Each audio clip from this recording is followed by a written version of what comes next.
আমার ফুফাতো বোন আমার সংসারে এসে সূচ হয়ে ঢুকে তারপর কুড়াল হয়ে বের হবে, আমার এত বড় ক্ষতি করবে তা আমি কল্পনাও করতে পারি। আমার ফুফাতো বোন মিতা আমাদের পরিবারে ছোটবেলা থেকে তার নিজের গুরুত্ব বাড়ানোর চেষ্টা করত, সবকিছুতেই নাক গলাতো এবং তার কথাই শেষ কথা হবে এমন একটা মন মানসিকতা ছিল তার। আমি কখনো বিষয়টা গুরুত্ব দিইনি, কারণ সে ছিল আমার আপন ফুফাতো বোন। কিন্তু বিয়ের পরে সে আমার সংসারে এসে আমাকেও কন্ট্রোল করার চেষ্টা করে। মাঝে মাঝে আমি এটা চিন্তা করতাম যে এটা কি আমার সংসার না আমার ফুফাতো বোনের সংসার। আমি যেহেতু আমার স্বামীকে নিয়ে আলাদাই থাকতাম, তাই আমার ফুফাতো বোনকে এনে রেখেছিলাম, কিন্তু কিছুদিন যাওয়ার পরে সে আমার সংসারে আমাকেই নাক গলাতে শুরু করে। আমি কি রান্না করলাম, আমি কি খেলাম, আমি কি পোশাক পরলাম, সে সবকিছুতেই নাক গলানো শুরু করে।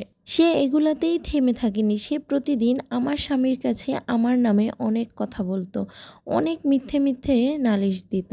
আমার স্বামী প্রথম এই বিষয়গুলো এড়িয়ে যেত, সে ভেবেছিল এগুলো সে ফান করে বলেছে, কিন্তু আমার ফুফাতো বোন মিতা এমনভাবে মিথ্যে ঘটনাগুলোকে সাজিয়ে গুছিয়ে বলেছে যে আমার হাজবেন্ড বিশ্বাস করতে বাধ্য হয়। সে আমার স্বামীর মনে ধীরে ধীরে সন্দেহ ঢুকিয়ে দেয়। একদিন মিতা আমার স্বামীর কাছে গিয়ে আমার নামে নালিশ করে যে আমি নাকি মিতার সাথে অনেক খারাপ ব্যবহার করি। কিন্তু আমার স্বামী এতদিন এড়িয়ে গেলেও আজকে কেন জানি সে আর এই বিষয়টা এড়িয়ে যায় না।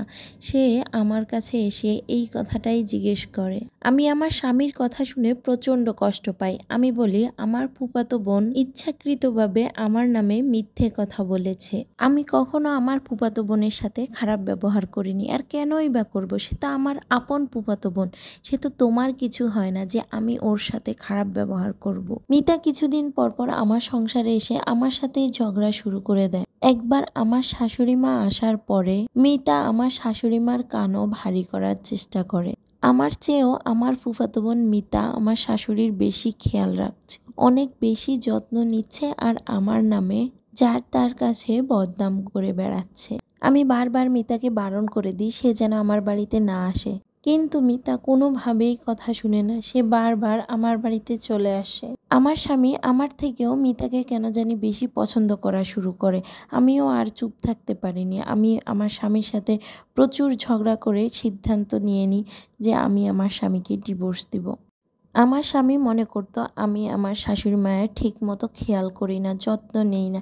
মিতাই আমার শাশুড়ি মায়ের যত্ন করতো বেশি, আমার স্বামীর সামনে সেই বেশি বেশি খেয়াল রাখতো, এবং আমার স্বামী মিতাকে বিয়ে করার সিদ্ধান্ত নেয়। আমার স্বামীর সাথে আমি কথা বলা বন্ধ করে দিই, আমাদের ডিভোর্সের প্রায় সবকিছুই রেডি হয়ে যাচ্ছে। আর এদিকে মিতা তো আছেই, সে তো তেল ছিটাতেই থাকে কিভাবে আমাকে ঘর থেকে বের করে দেওয়া যায়। আসলে কি যে ভুল করেছি ফুফাতো বোনকে আমার বাসায় এনে, তার মাসুল হয়তো আমাকে সারা জীবন দিতে হবে। আর এই গল্পটা আমার মোবাইলে আমি নিউজ ফিডে দেখেছি, দেখে অনেকটাই কষ্ট লেগেছে, তাই আপনাদের সাথে শেয়ার করলাম। কেমন হয়েছে অবশ্যই কমেন্ট করে জানাবেন। সবাই ভালো থাকবেন।